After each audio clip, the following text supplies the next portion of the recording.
Hello, everyone, and welcome to Autism Stories, where we connect you with amazing people who are helping autistic adults and teens become more successful. I'm your host, Doug Bletcher, the founder of Autism Personal Coach. So much of what Autism Personal Coach does is to develop community by supporting people going into the community to decrease their overwhelm and increase their calm. And we see positive results of this every day. That's why I'm excited to see an article written on LinkedIn by Kristopher Jones, who, without knowing anything about Autism Personal Coach, described what we do and how it would be helpful to him and many other autistic people. Today, Kristopher joins us to talk about this article. If you would like to be notified about each week's episode of Autism Stories, we suggest you subscribe on your favorite podcast listening platform. We would also appreciate if you could give us a positive rating and review, as it will help others to learn about Autism Stories. We hope you enjoyed today's conversation. Kristopher, thanks so much for joining us today. Thank you for having me. Now, I just wanted to start off by learning, where does your story in the autism community begin? Well, actually, my story begins as an adult. All throughout my childhood, I showed signs of Asperger's syndrome, but back in the 80s and 90s, it wasn't really prevalent. So I was in a lot of gifted classes, and I do mean like advanced classes for gifted students at school, but I had a hard time like socializing and the respect that I didn't feel comfortable joining clubs or going to parties or anything like that. Everybody at school knew me. I was quite well known, but I was kind of afraid to come out of my shell. And then as I grew into an adult, I kind of had some issues with depression, and I finally went and sought a professional's opinion, and he said that I exhibited signs of Asperger's syndrome. He said that I was high functioning, but as a kid, I never really, I never really thought any different. I mean, everything was just normal. It was just a harder time for me to feel like I fit in. So as an adult, they told me about Asperger's, and I got to reading some of it over the internet and books and different things. And I said, yes, this does sound like me. I mean, I have rigid interests. I see things black and white. I have specific interests, like in radio and music and different things like that. Kind of odd. I mean, I can talk about things that are common knowledge to me that other people may not quite understand or relate to. I got to thinking when I was a kid. I had motor issues. That's why I wasn't very good at playing baseball. Always got really nervous playing games like that. So I was kind of awkward, and so the more I read about it, the more it sounded like it was a fit for me, and I chose to embrace it instead of looking at it as a hindrance. You wrote an article on LinkedIn a few months ago that caught my attention. It was titled "An Aspie's Perspective Idealistic Scenario," which was a scenario talking about a way to meet people and develop friendships. Basically, you described, without knowing it, what my organization, Autism Personal Coach, does, and I had to reach out to you to talk about this article. I wanted to start out by talking with you. What do you think are the obstacles for you in meeting new people? I think the obstacles for me are there are not really a lot of people in my area that I have things in common with. I'm not married. I don't have children. I went to school. I have a master's degree. A lot of people from my area just don't have that. Or I like to travel, and a lot of people in my area don't.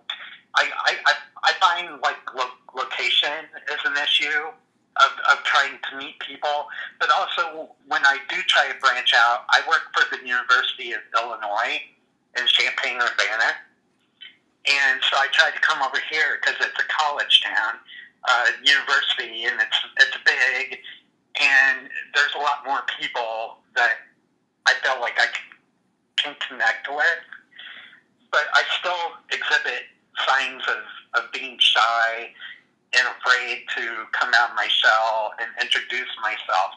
When I go to karaoke, I can karaoke really well, but after the song is over, I try not to make eye contact, and I get really nervous and shake and try to walk back to my seat as fast as I can without, I feel like if I could overcome those anxieties or fears, that I would be able to meet new people and socialize and live a fulfilling life as an adult.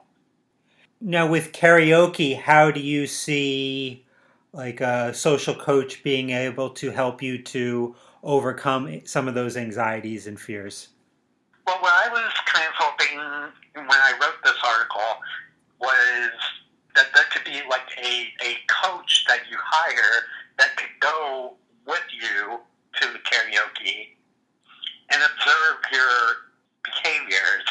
And maybe, if you're shy, maybe they can initiate conversations with people and then start the conversation and then trail off and then observe and see how you carry it on, or, that kind of thing, kind of monitor and observe your interactions with other people and take notes and basically possibly help someone who needs help.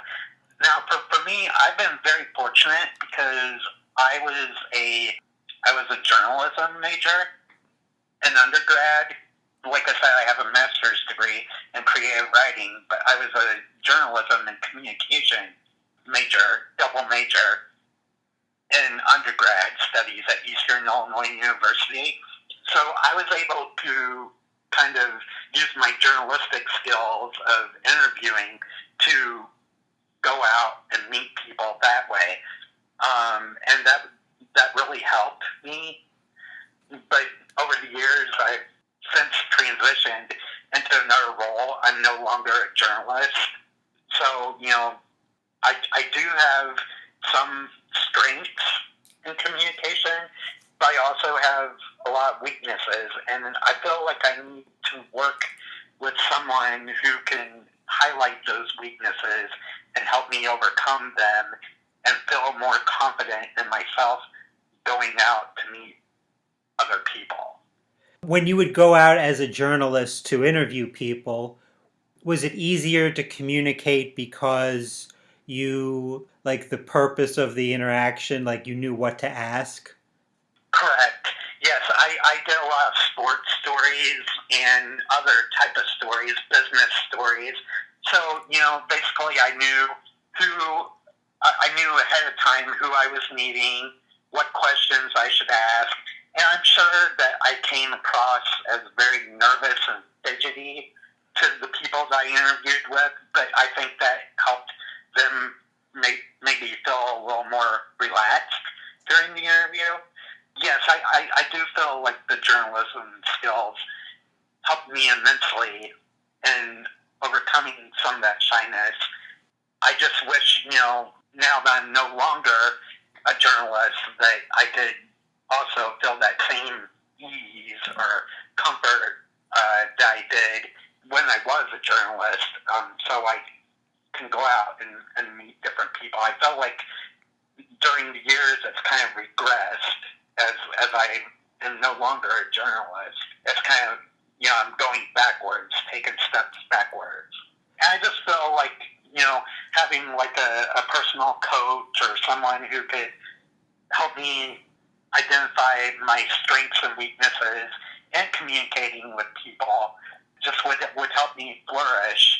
And I know it would help other people flourish as well because they're in the same boat, a lot of them. A lot of people that I've met in my area that have autism are sometimes afraid to come to meetings because they're just afraid of the social interaction and fear what can become of it. And that's really sad because then it takes away from the meaning of the group who's trying to help people such as myself. Through the coaching of Autism Personal Coach, I've seen so many autistic people thrive when they're involved in their passions, their special interests. Therefore, other than karaoke, are there other special interests you have where you could connect with others in the area where you live? Unfortunately, there's not a lot of activities in my area to do. I do like to write, and unfortunately, my area does not have a writing club, and I tried to join the one in Champaign, but they said it's only for Champaign residents. So, that kind of leaves that out. I do like karaoke. I like sports, baseball. I'm really passionate about baseball. I'm really passionate about movies and records as well. I have a huge record collection, probably 2,500 some records I've collected from all around the world, and horror movies as well. And there for a while, in Champaign, Urbana, there was a meetup group that had stuff for horror movie fans that they would come and meet and go to a movie and sit with each other and socialize. And that was so nice. But then all of a sudden, the person who ran the group on the meetup site just disbanded it, and I don't really know why, and kind of left me back at square one, kind of longing to go out and meet people who have similar interests as I do. So you mentioned your passion for karaoke. If I was your coach and we went out to karaoke together, which by the way I would be very scared of, but I'd be willing to do it. I'd be willing to fight that fear that I have. Right. What song would we sing? Me personally, I am really good at Soul Asylum's Runaway Train. I'm also good at David Lee Roth's Just a Gigolo. Anything from the 80s or 90s basically is fair game. Maybe with the exception of Prince or some of those that have real high falsettos. I'm not all that great about that. So sometimes it's try on there. And that's the other thing too. When I do karaoke, like I said, it is try on there. There have been times I've sang songs and I've hit it right on the nail, and I've had people engaged in it, and they all come up and tell me that I did such a wonderful job. But I'm so scared to make eye contact with these people after I sing that I'm shaking and really nervous and wanting to get back to my seat. I feel like a autism coach would help me shake some of those anxieties off. And, when people do say, hey, you sang that really well, that would kind of give me an invitation to make small chit-chat, which, is something I feel like I lack when I do karaoke.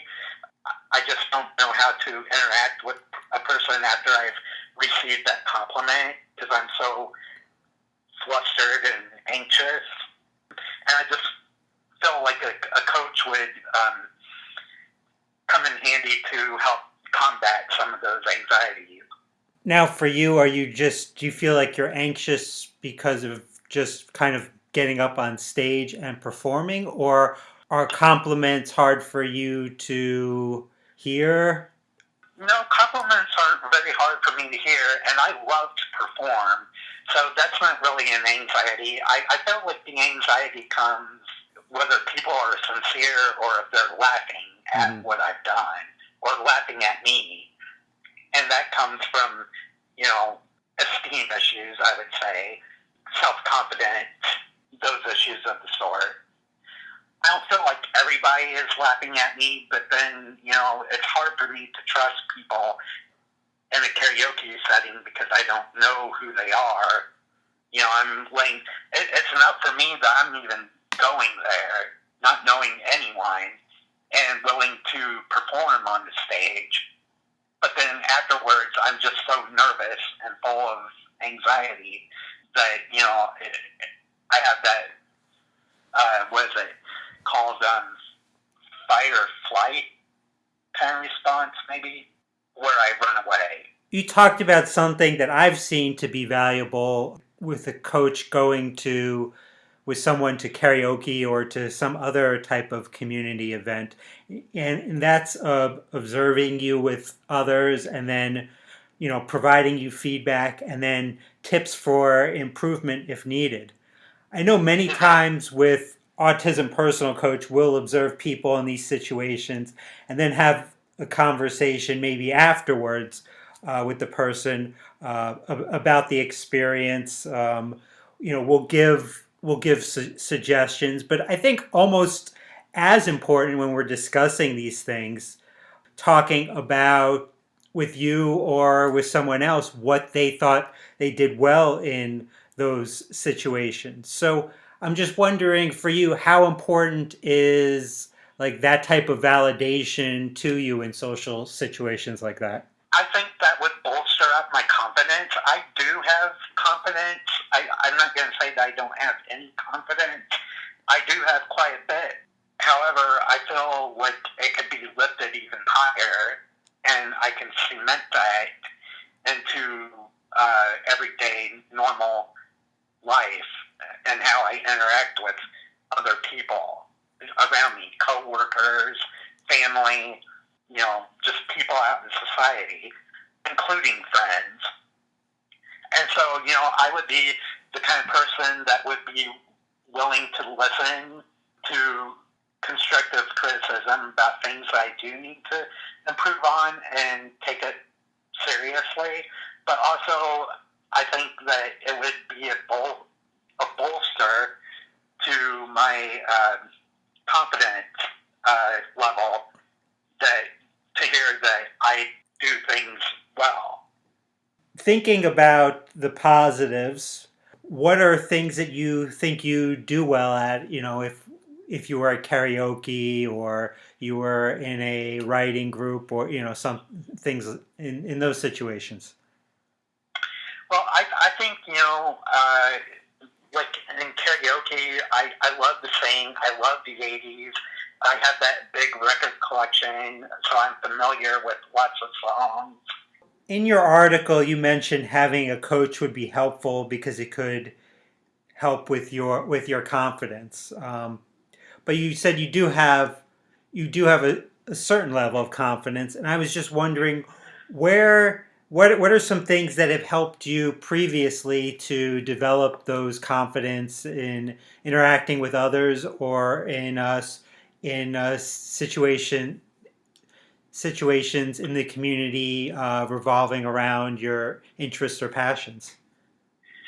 When I was in high school, I was part of a senior video class where we shot a senior video, and I filmed a lot of that.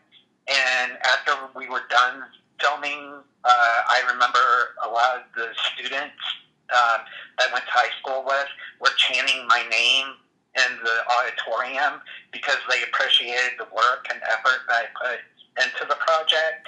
And that made me feel really good. And that's also what kind of piqued my interest in communication. I have always been able to write well, so I also thought with communications that journalism would be an avenue for me to go down. And that's why I chose journalism. And along with journalism came interviewing skills and kind of, research kind of things. So I feel like those avenues provided me with some confidence along the way, but not quite the level that I would personally like to achieve. And I thought I remember reading that you have went about trying a lot of different things to kind of develop that confidence. What are some of those things that you've tried? I mean, I've done all kinds of things. I've traveled all over the world. I've been to 16 different countries. Most recently, New Zealand. And in New Zealand, I went bungee jumping twice. I went skydiving with a friend last year. I've tried different things that I feel are, you know, kind of adventurous to put myself out there and show that, hey, I can be just like anyone else too, and have a fun side and an adventurous side. So I do like to try things. I like to travel by myself. I like to take road trips. I just would like, when I do take a road trip or something, or go on vacation, like to go up to some people and feel like I fit in, instead of just knowing that I fit in because I'm part of the group. Instead of feeling like I'm included in this group because it's part of the package and I paid for it, I just want to feel like I like these people well enough to show my fun side and my personal, side that I keep otherwise buried because of the lack of confidence that I have. So I feel like I'm a work in progress. I feel like I'm almost there, but I'm not quite there. And that's why I think, for people such as myself, it would help out tremendously, as well as for others who just have a hard time socializing, period, and don't feel comfortable coming to things and trying different things because they're afraid. Well, I think we all need to feel those connection to others. And I think just like you said, I mean, you said you're a work in progress. I think all of us are a work in progress. And I appreciate that you're always trying to kind of move forward and achieve those things. Yes, and I feel one of the things I need to mention are the resources in my area just are not autism laden or friendly. I mean, there's just not a lot to help people. And I feel if I went to urban cities, that there would be, people to meet. Those kind of services would be. I would like to see those services branch out more into the rural area for people that don't have access to be in the urban area, because I feel like it's important that we connect with the people that are around us too. What about through online and social media? I mean, I know you're on LinkedIn because there's so many autistic people online using social media. What's been your experience connecting to people that way? Well, on LinkedIn, I have over 7,000 connections from all around the world. And partial some of that is because I work at the university and I know a lot of people at the university. And I have an interest in like television and radio. So I reach out to people who are in those professions as well. And I kind of write like a blog, a small blog, which is where you found my article. And people from around the world have read that and sent me connections, and sometimes tell me that they have children who are in the same boat and that they really like what I wrote. So again, I feel like my writing skills come in handy in that kind of capacity. Like online, are there any where we are in the world now, more and more things are virtual. Are there any like things you can do virtually in regards to karaoke? Um, I haven't really explored that avenue really, as far as virtual group kind of things, I think that's all new to me. Being a child of the 70s, while I was born in the 70s, I really grew up in the 90s. All of this virtual and stuff is still kind of foreign to me, and so I don't always still know what's out there. So I do hear you in the sense that I believe that things like that are out there and that they do exist, and I would probably benefit from going that route and researching different things that are better suited for me, to where I can meet people that I have things in common with. And that's definitely something I will check out. But also, I kind of wish that, there were people just in my region that I could connect with too, just to, have a friend and not feel lonely or down about myself. Because it seems the more lonely I feel, or the more less confident I feel, it chips away at the confidence level that I have built up for myself. So you feel it's really important, like, to have friends in your kind of physical space to interact and connect with. Correct. And I don't have a problem meeting up with people who are from New York or Virginia, and I'm here in Illinois. Who have similar interests to me. I like that quite well. I'd also like to feel like I can find someone relatively, close to where I am that I could, go on a weekend and do things with. Well, Christopher, I really appreciated the conversation. Thanks so much for joining us today. Thank you for having me. I appreciate it. Thank you to everyone for listening, and thank you to Christopher for the conversation. As individuals who already struggle with uncertainty, autistic teens and adults may be facing an unprecedented level of anxiety during this most challenging time. Here at Autism Personal Coach, we've been asking ourselves, what can we do to make things a little bit easier? Though it may all feel insurmountable right now, our team has mastered the art of decreasing overwhelm and increasing calm. By empowering those we coach to be the best version of their authentic selves, we're here to listen, support, and help guide them down the path of possibility. That is why we are offering new clients 2 30-minute coaching sessions at no cost. This is coaching that anyone can afford, so don't wait to reach out by clicking on the link provided in the podcast description for this episode.